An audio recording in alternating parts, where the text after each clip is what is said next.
Hello and welcome to the Recursive podcast. Our next guest found entrepreneurship driven by her mission to help people and to solve problems. While looking for a clinical trial for her sister diagnosed with a medical condition, Maya Zlatanova saw the need for a platform that helps patients look for alternative treatment. This is how FindMeCure was born. The company is now bringing research closer to patients by developing tools for patients and providing analytics to the healthcare industry. Think of it as the Google for clinical trials. Maya Zlatanova, thank you for being on the Recursive podcast. Thank you for having me, Georgi. It's an amazing journey that you had, inspired by something so personal like your family, that brought you into clinical research and finding your own business related to this issue. But what sparked your entrepreneurial drive? Was it something before that happened? I think I always had some kind of entrepreneurial spirit, one way or another. Maybe my sense of my sixth sense of not giving up and doing what's right, basically, always drove me further. I was always thinking, even before that, before starting FindMeCure, not about the problems but the solutions, trying to figure out the solutions. And actually, FindMeCure is not my first company. I had a previous try with another company, which was more of a consultancy, but I had it in me that I wanted to start something and build something. I can't say I always dreamed of developing a business, but I just wanted to create something. How did you realize that you're good at finding solutions and not being a paralysis analysis on problems? I'm still discovering that, if you ask me. I can't say that anyone can just go out and say aloud, I'm good at finding solutions. I think I was actually listening to a podcast lately, or it was actually an audiobook. I don't remember the title, but they said something like, you become good at entrepreneurship the moment you start creating ideas all day long, all the time. Eventually, you come up with an idea that's a really good one. But most of the ideas maybe won't work.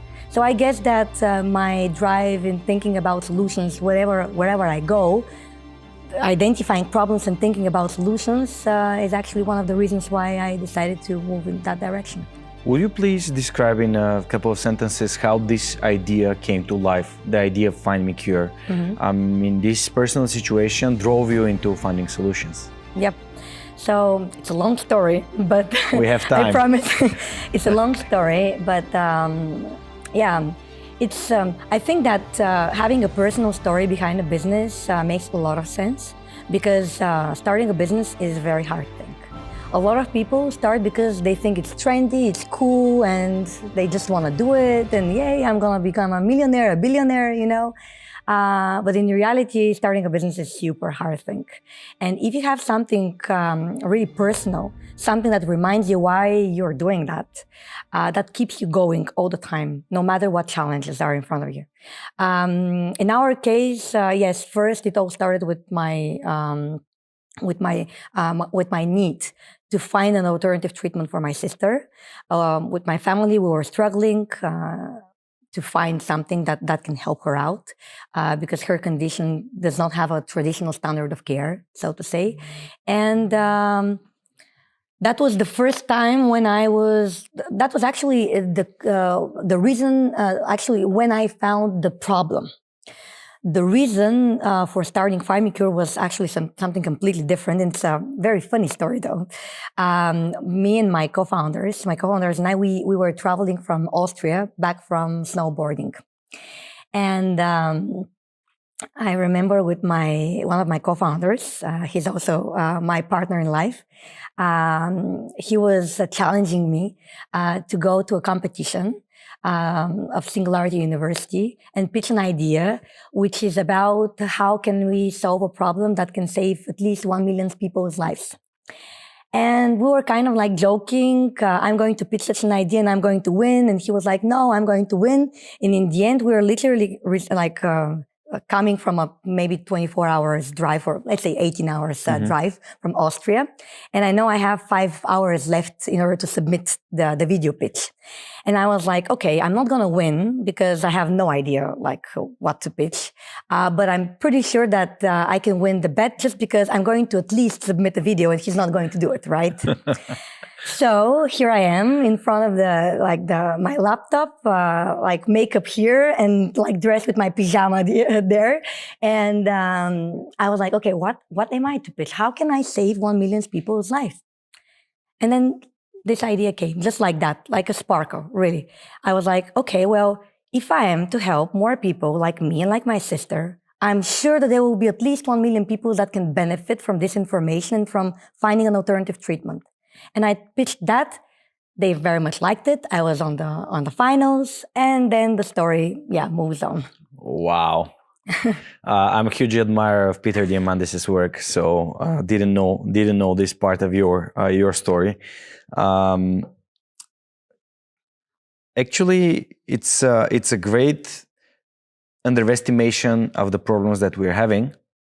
That you basically can help 1 million people with solving your own problem.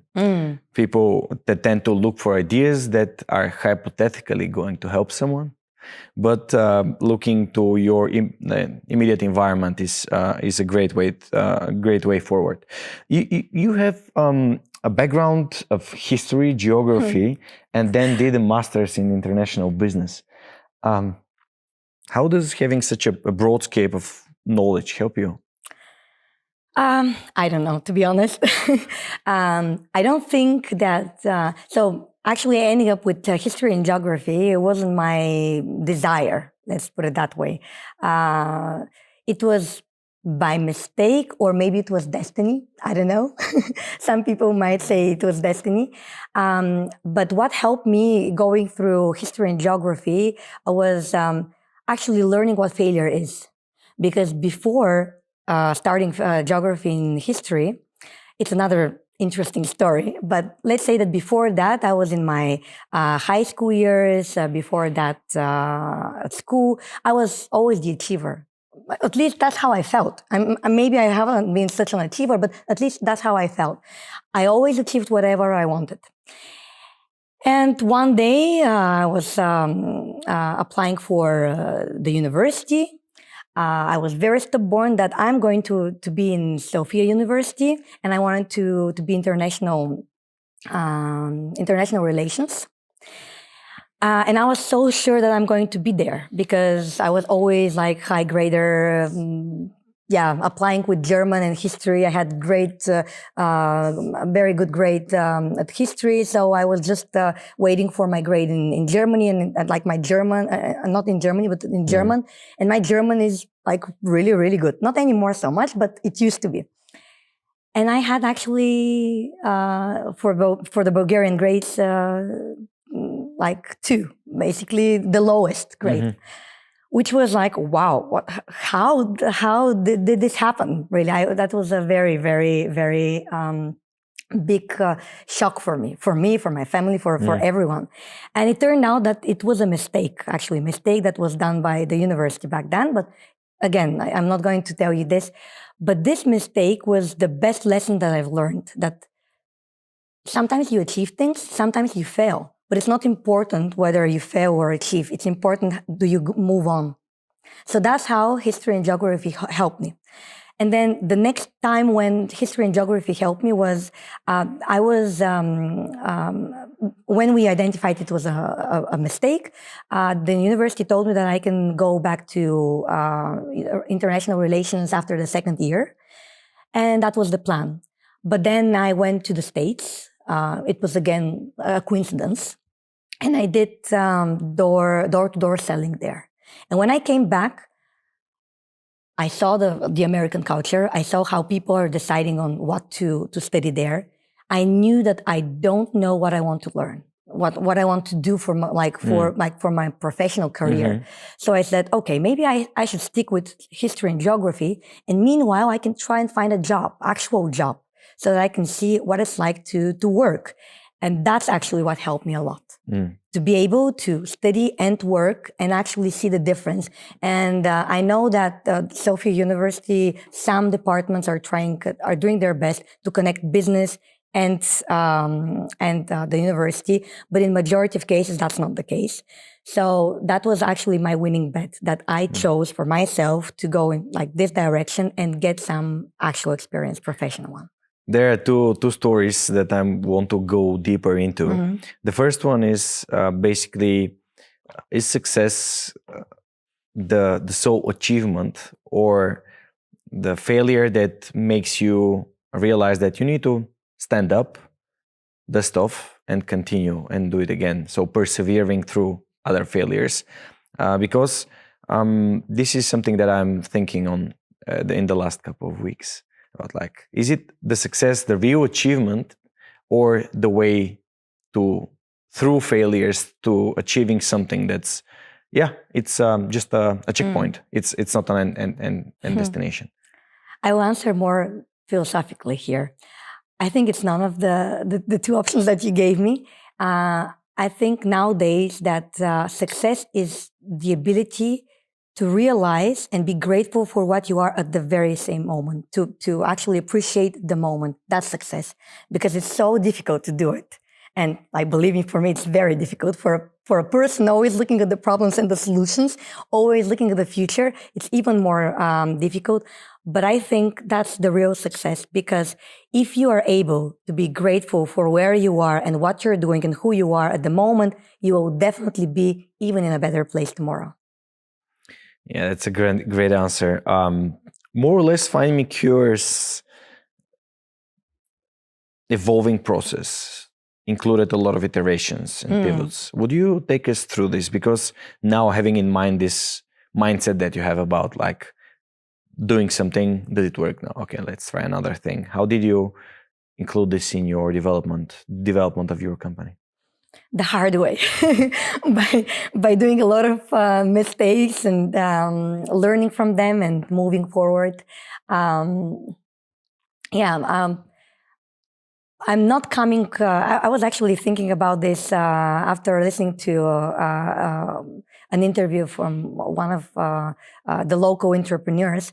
So I'm not coming from a background from like a big corporation. What I've seen, what they're doing, and basically doing the mistakes and like the wins and losses on the back of someone else. Maybe my curiosity drove me into starting something. Maybe early, maybe not. I'm not sure. But being able to be humble enough and say, well, I did a mistake. That was the first thing that's the first thing that's super important. To be humble enough to just commit that, yes, you did a mistake, and maybe you should go back and rethink like your actions, not your actions only, your decisions. And also think about how did you contribute to the failure, for example. And when I say failure, don't get me wrong, I mean, that's not like a problem for me. Like, there are many failures, right? Because many people, when they hear about failure, they think, oh, you're like down because of that. No, for me, failure it's a lesson. It's a hard lesson, but it is a lesson, right? So going back and doing this retrospective, what did you do? How did you contribute to this failure? Sometimes you think it's someone else's fault, but how did you contribute to someone else's fault? Maybe you trust this guy too much, or I don't know. Like, not enough. Not enough, exactly, or not enough, exactly. You haven't been so convincing, for example. You didn't do the proper research. You weren't so patient, for example. Many different aspects. And I think with the time, what we got better at was just identifying the failures much quicker than previous. When we started with my co-founders, we kind of like gave more time to really validate or not validate. Now, because we're a lot more aware, let's say, of the science, we try to shorten the time we wait to see a validation or not. And in order to do that, you need to have a very good experimental plan. Basically, have the metrics in front. What do you need to measure in front, at the end of your experiment, so that you know that's a success or it's not a success. And I still think there is room for improvement. Actually, not still. We have a lot of room for improvement in that regard. But I think being upfront with what are the metrics you're going to measure. Are these metrics really relevant? And at the end of the experiment, be humble enough to say, okay, well, I followed my plan, or I didn't do the plan properly, or I did it properly, but the metrics show that this is not the right thing. It's really important. If you have to put a number on how many times did you change the idea from the initial one, what number would you put? I can't say we changed it that many times. Actually, from the start till now, we've pivoted once, but there are so many different ideas that were in the background, basically. So, and I can't give a number. I think that all day long, I'm coming up with new and new ideas in order to optimize. And you know what? I feel like this is like a process, like almost like if you're a mouse, and there is a pot on top of you, and they're like someone's making the pot, let's say, hot, and you're trying to escape, right? And you're trying to find what's like the best road, the best exit for you to escape. It's the same thing with a startup. You have runway, you have time, and this time is running, right?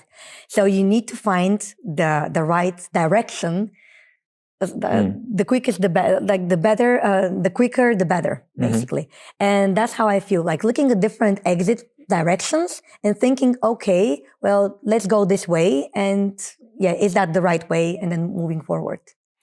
Yeah, I just have a question in regards to when looking for non-stop improvement, sometimes people are getting they're losing the focus and they stop moving forward in order to move sideways.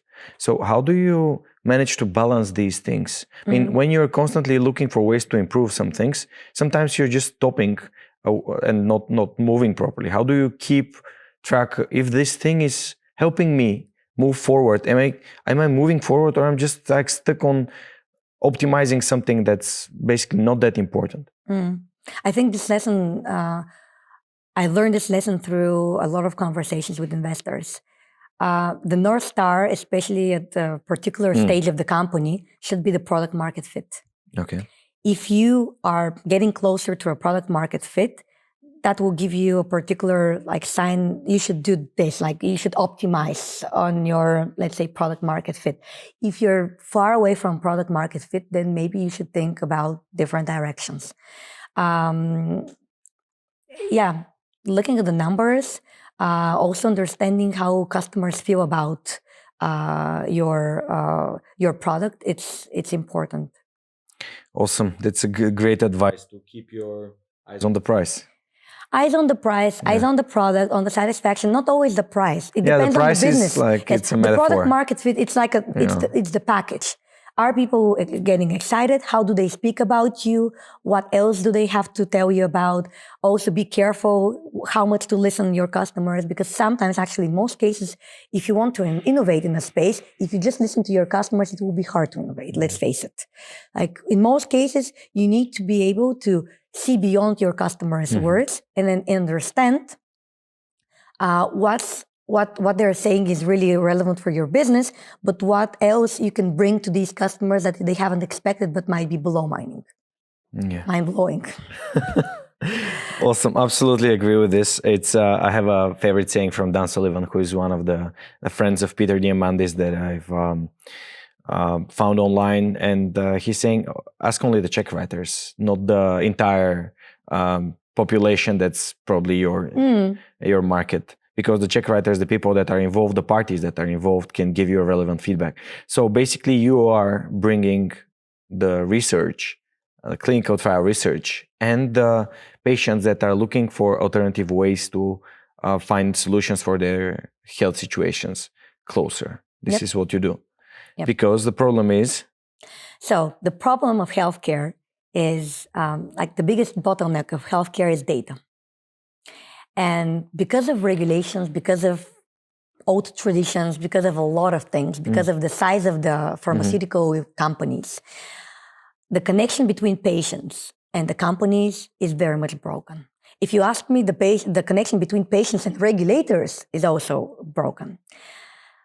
The funny fact is that, it's not even a funny fact, but it's interesting fact that the people the people working in the corporations and the companies and the regulators are actually patients as well.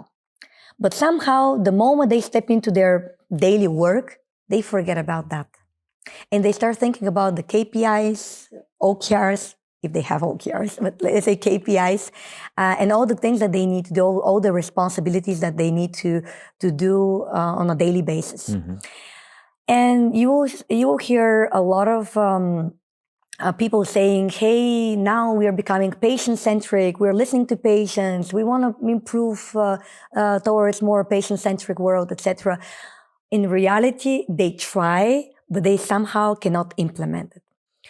What we understand, what we see in FindMeCure, is that if we are to translate patients' needs and patients' reality into analytics for the industry, we can be this bridge between the industry and the patients. And that's exactly what they need, translation. Mm-hmm. Because patients also don't understand how the business works.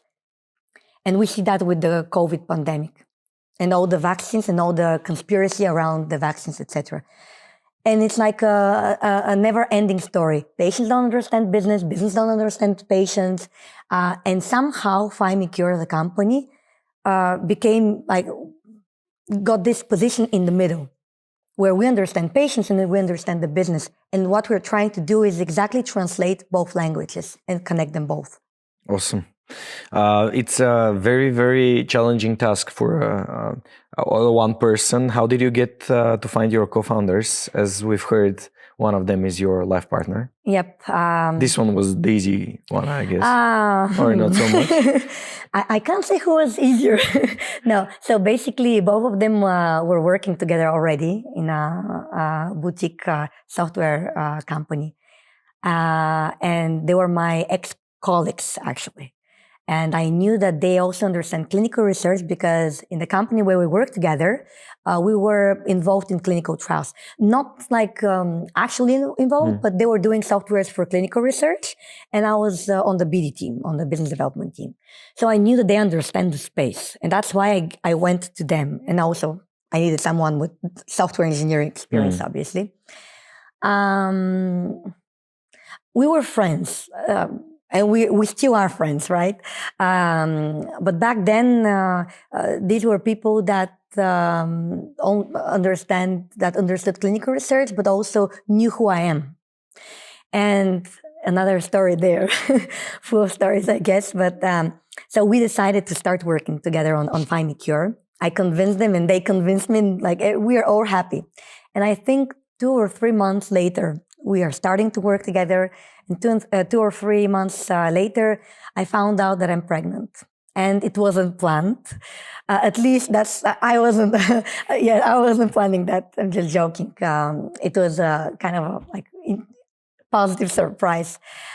And I was super scared because that was my first child. And, everyone speaks about, when you're a mom, you can't do business, you can't do stuff, there's no time. And which is true, by the way, but it's in a different way. And I was very scared. So I went to my co-founders and I told them that I am pregnant and I would understand them if they want to quit. Because, I can't promise them anything. In the end of the day, that's my first time. I don't know what will happen. And they were like, are you kidding us? We know you. You're going to be just fine. We're doing that. And basically the baby was maybe 6 months old or less than 6 months when we first applied for Techstars. And the other part of the story is that when I informed my co-founders, the other co-founder, not my life partner, but the other one, it turned out he's also expecting a baby, his first baby. So we were actually growing up 3 babies at the same time. 3 because the business was also a baby. Having this comparison between a baby and a business startup is something that I hear quite often. But how do you manage to develop a startup and raise a newborn? Yeah, it's a good question. Couple of advices for wannabe parents or wannabe startup founders? This is exactly, you asked me in a previous question about the analysis paralysis. Just don't think about it. That's the only advice that I can give. Just think, I need to do it. And, these are the conditions. You have to just do it, right? That's the only advice that I can give, because different people have different habits, different, needs. In my case, what helps me is that I'm very, very very quick in doing things. Like, for example, getting ready, like for going out, for example, or getting ready for like speaking on a conference, for example, like different stuff. But everyone has its own superpowers, right? So just don't think how am I going to manage. Just do it. That's it, and that's the only way. You don't have any other choice. The newborn is there. You have the business, so you just do it. Did parenting teach you something about running a business? Yes, it taught me that. It actually taught me a lot of things. Actually, I think that it should be like a must if you are a manager, to also be able to be surrounded by children as well. Even if you don't have a child on your own, to at least be surrounded by children and like take care of children in one way or another, because managing people and taking care of kids, it's almost the same, because what people don't understand, like grown-ups don't understand, is that we are grown-ups on the outside, but actually we behave like children in a lot of cases. And when you have difficult situations with people, it's usually their like kind of like childish background, something within their childhood that makes them act in one way or another. Being able to see that, it's super precious, because then you have a solution in one way or another. And a lot of other things. Not to quit, because with baby you can't quit, right? Like, it's super hard to say, okay, well, Here you are. Here you are. I don't want to have a baby anymore. I don't want to have a baby. It's crying all night long. It's waking me up like 10 times a night, but I don't want to have this baby anymore. No, you can't do that. And well, I'm not saying that with business it should be the same, because sometimes with business you have to quit at some point, right? It's slightly different. But let's say you can be a little bit more persistent with business once you know what it's like to have a baby as well. And also, the other plus that I also want to mention is that it gives you a good reason, the baby, the child, and the family gives you a good reason to take a break from what you're doing, to see a different perspective. Because I, for example, I have lots of work, obviously, especially like, yes, all the time. Work doesn't second baby now. Second baby now, yes. And I want to be a good mom as well, right? I want to spend time with my kids. That's why I have them in the first place, right? So I need to spend time on my business, but I need to spend time on my kids. So that teaches me on being better in time management, but also gives me time to change the focus, to change the perspective. And that's good for me, because when you are stuck in your ideas, in your execution, for example, you have at least a couple of hours a day when you spend time with your kids, for your brain to have a break on the idea, on the mission, whatever it is that you're thinking, and then go back fresh the next day and think, okay, maybe I was overthinking that. Maybe I was wrong. Or maybe I was so passionate about something and I was like thinking that I'm super right, but I'm not. And that's another aspect that I think family, children, or friends, or hobby can help you out. Or a good night's sleep. Or a good night's sleep. Awesome. Parenting is basically becoming the ultimate role model for someone. Do you have any role models in business and startup world? Someone that you look up to? There are lots of people that I admire.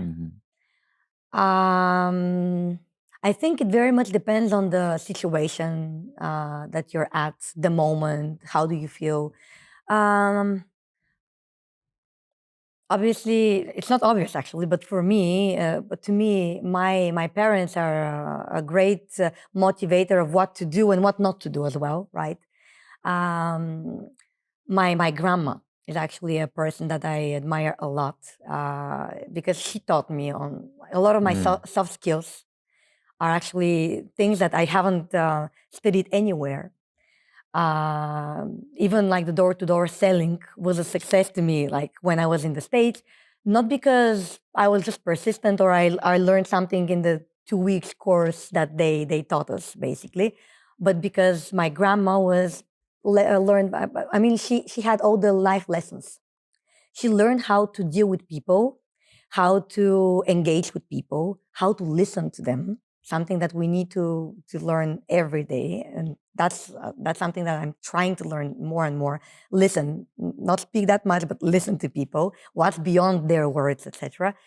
But in terms of like entrepreneurs and mentors, there are many people that I look up. I don't want to like give names here really, but the only thing that I can say here is that there are more and more people in Bulgaria, which is really, really great.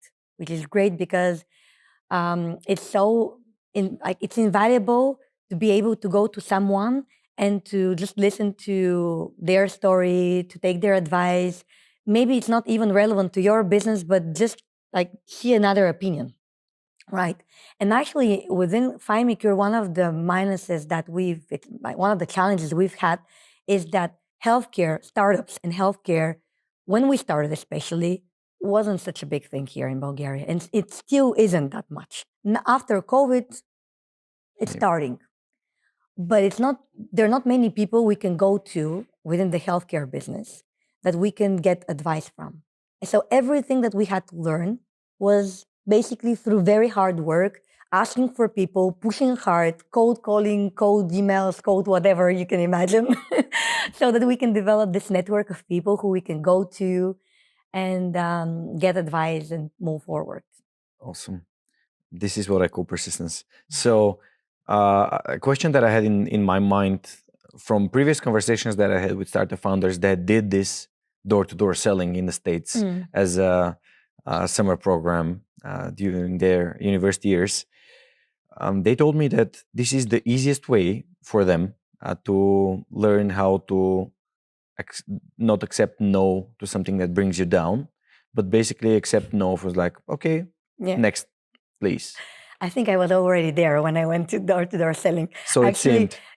To me, it was eye-opening that I actually enjoyed it. It was super interesting that, so it was exactly a student program, many students, and I was attached to a group of English students, and they quit after the first month or something. Actually, I had to quit as well because they all quit, and I was still 19, and yeah, that's not, I didn't have a driving license as well, and I needed one. So I was alone, basically, in a very poor city because General Motors actually left the city and their manufacturing facilities maybe 2 years before me arriving there.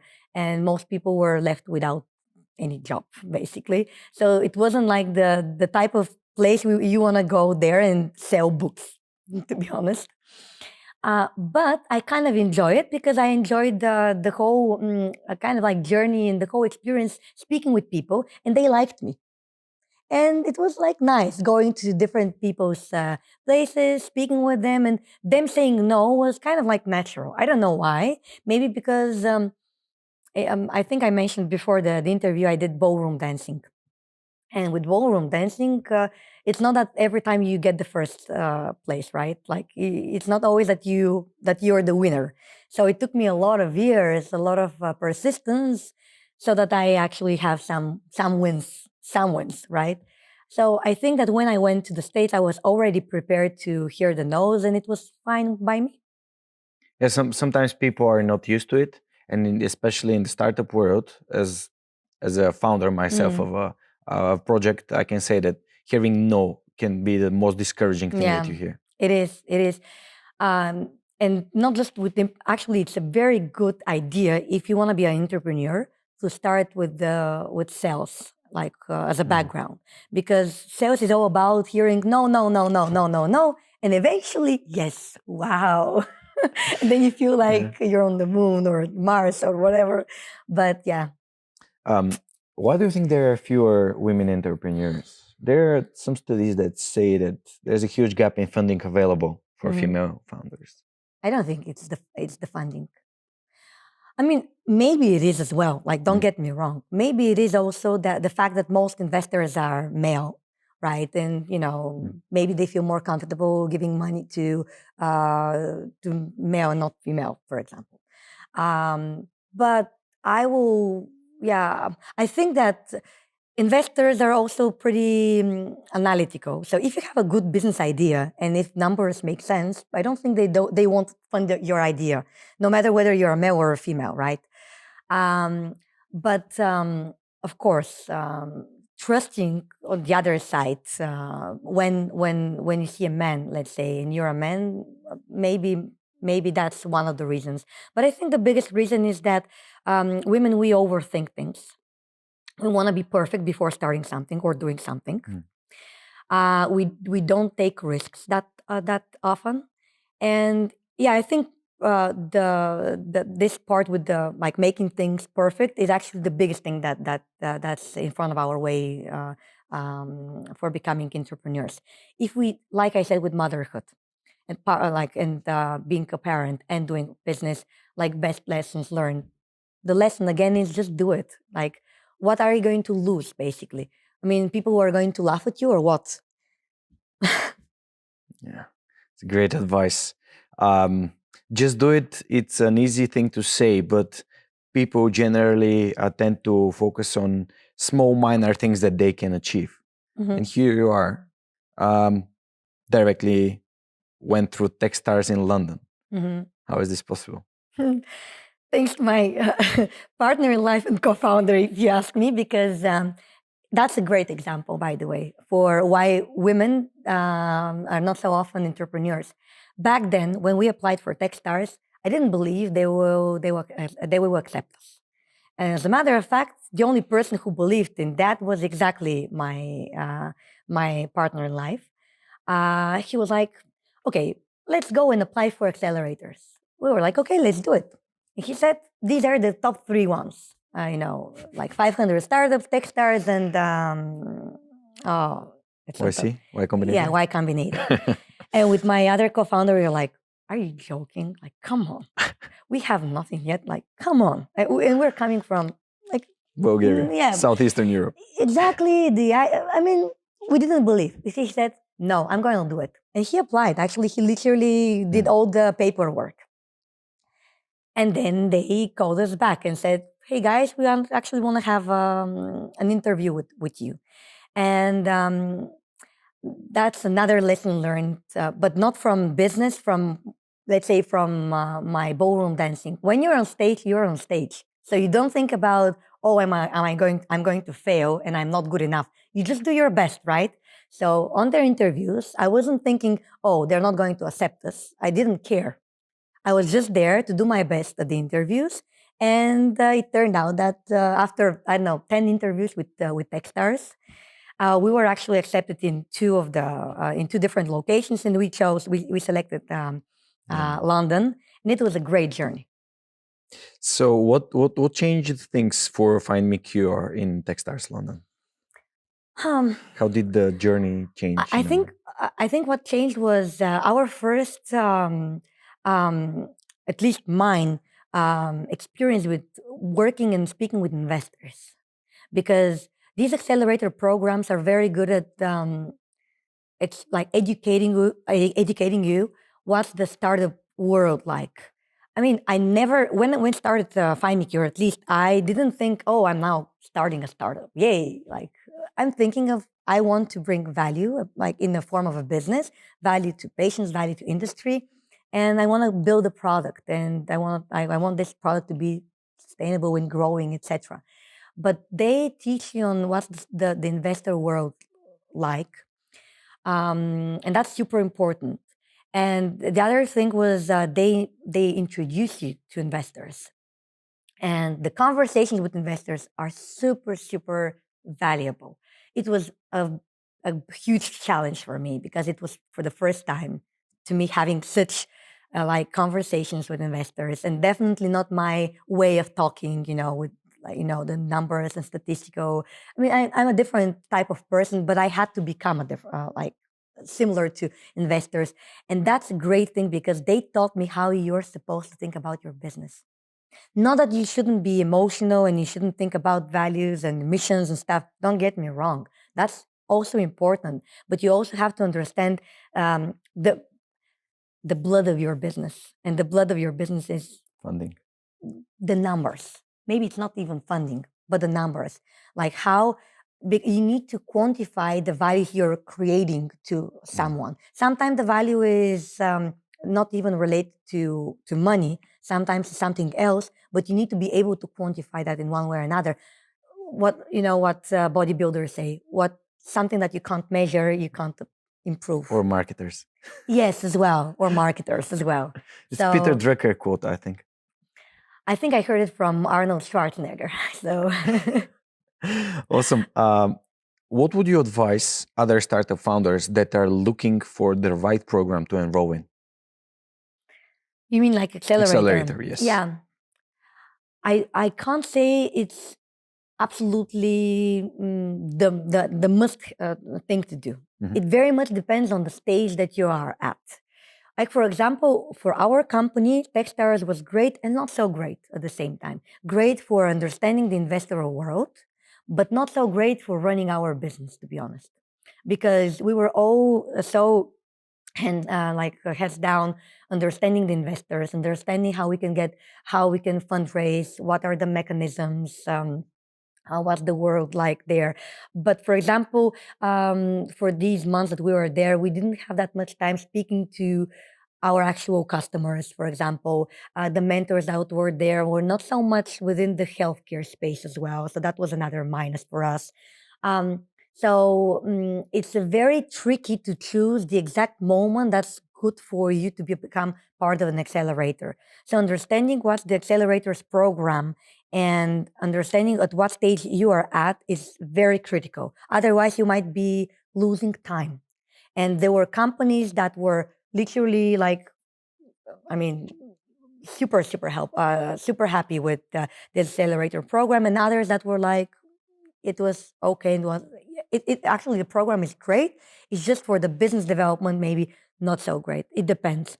If you're early on with an idea and you know the market already, and you're very much convinced that the market is there, the need is there, and you just need to get the funding so that you can start building the product, then most likely you're a good fit for an accelerator program. Awesome.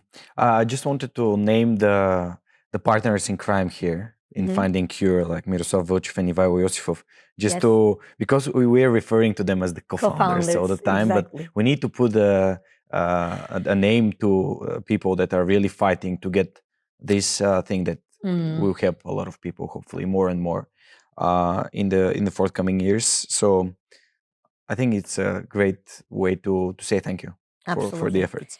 If it wasn't for them, I wouldn't be able to be here in so many ways. In so many ways. What would be your advice when people are building teams with co-founders to keep this relation and keep this positive attitude with like the challenges that the startups are facing? What's your recipe for successful foundership relationship?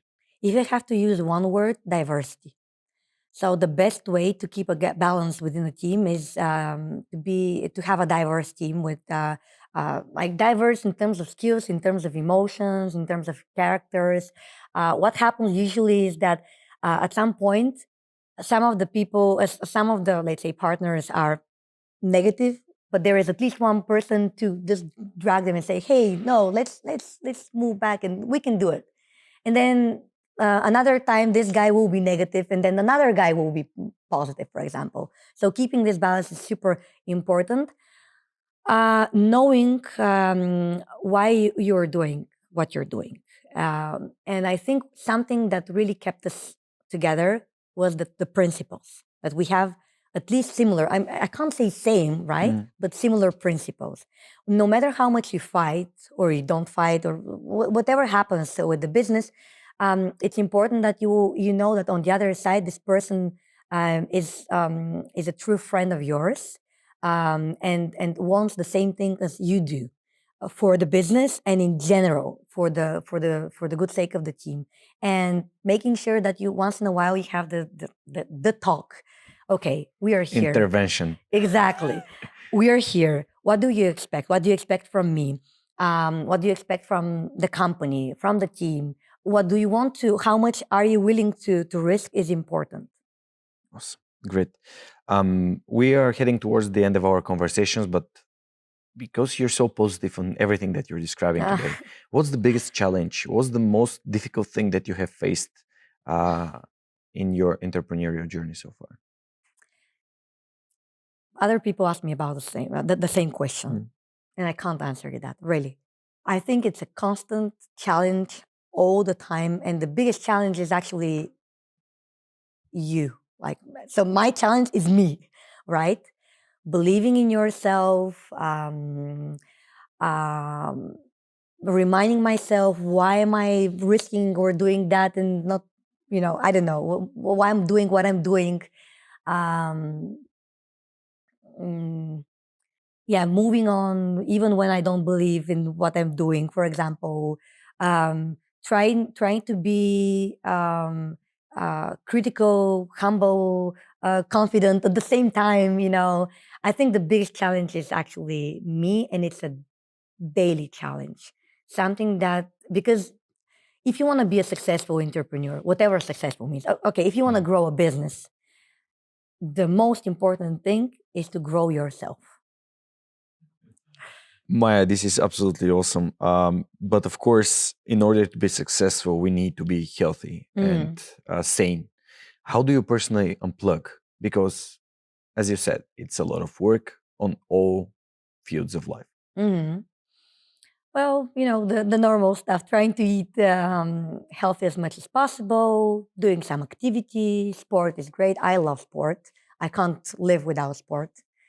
Also changing the activity, the perspective. I told you, I think that actually my kids, my family helps me be more healthy and more focused on the business as well. So they balance, because if I have to take care of the kids only, believe me, I'm not gonna be more happier, right? But when I balance things, business and kids, it's actually working pretty well. Also, it's important to realize whenever you are tired, because being self-aware. So one thing that I found out in the last couple of years is that I become negative mainly when I'm tired. And usually it's even physically tired, not so mentally tired, but physically tired. And it's good, there are coaching sessions and you can go to a coach and therapies, etc. But one thing that they can learn you and you can learn yourself is questioning yourself whenever you feel down. Okay, do I feel down because really the situation is bad? Or is it because I'm actually tired? I haven't slept well. There were many things that were going on. And maybe I just need some break. Maybe a walk in the park or just one day off, whatever. And then things will go back to normal. Just ask yourself. And if you see that there is something in the back end that's stopping you, that's preventing you of being your best shape, then take a break. I don't really believe in working 24 hours is the key to the right thing to do. There are people with more energy, others with not so much. Know yourself and take breaks whenever you need them. It's important. And another thing I want to mention, I will encourage everyone, go to therapy. There is nothing shameful, exactly, in going to therapy. Asking for help is the most natural thing that we can all do. I personally, when the whole COVID story happened, it wasn't impacting me that much that we were locked. But I saw that. It was kind of like strange times not seeing the team. I realized that my sort of leadership has to evolve into different style of leadership. Also, this is when with my co-founder and partner in life, we decided that we won't have a second child because it was the perfect timing for me not to travel and having fulfill our dream of having two kids. And I knew that having a second child will be another challenge to my time management and the business, etc. And that's when I realized that maybe it's time to start seeing a therapist before like having the problem, before having the challenges in my head. And that's a very good thing that I'm super happy with making this decision. And in fact, then we went to the team and we said, hey guys, we all go through different stuff. So if someone wants to visit the therapy in one way or another, we want to fund that from the company. We want to encourage you, do that, because you might think you're all fine, but actually once you start speaking, you realize that you needed that. So Any feedback on that? actually people started doing that. Not everyone, but actually more and more people are open to therapy and enjoyed that. And it's actually pretty great. I just see how they evolve professionally as well. Yeah. Like I said, if you grow yourself, you become better, not just in entrepreneurship, in everything you do. It's a mental fitness. I do it as well. So highly recommend that people that really need to go to talk about their emotions or something that's in their minds. And you can control your inner child, knowing it's there. So thank you very much, Maya, for mentioning it. So as the last question of every interview of the Recursive podcast it's at the gates at the moment. What would you want to be remembered for? My smile. I have no idea what can I do and what I cannot do. I will definitely try to reach the sky as much as possible. But the one thing that I really want to, and I hope people will remember me with, is my smile. Because smile usually brings good positive energy and feelings. And when people feel well, they also create stuff. And if more people create positive things, then we will be in a better world. Awesome. Maya, thank you for being on the podcast. It has been an absolute pleasure, and to wish you and your co-founders an amazing and successful journey ahead. Thank you. Tune in next week for the Recursive podcast. Georgi meets the general manager at VIA Engineering Bulgaria, Boris Simandov. Private cars will go down, by the way. No one will have a private car in the next 10 years. Okay, this was about to be my next question. Is how close are we to this moment of time? It's happening at the moment, because we're living in an exponential future. Most of the things that we're talking today and we are predicting the future, they will happen faster. And we're very, very inaccurate in prediction, how we predict the future, because we are not because we don't know how to think exponentially. We like human race, and the way our mind is set is to think and learn linearly. At the same time, we're living in exponential future of technologies is growing exponentially. And that's why everything that we think will happen in 10 years or 20 years will happen earlier, way earlier. And this is the way of everything that you think that may happen in the future.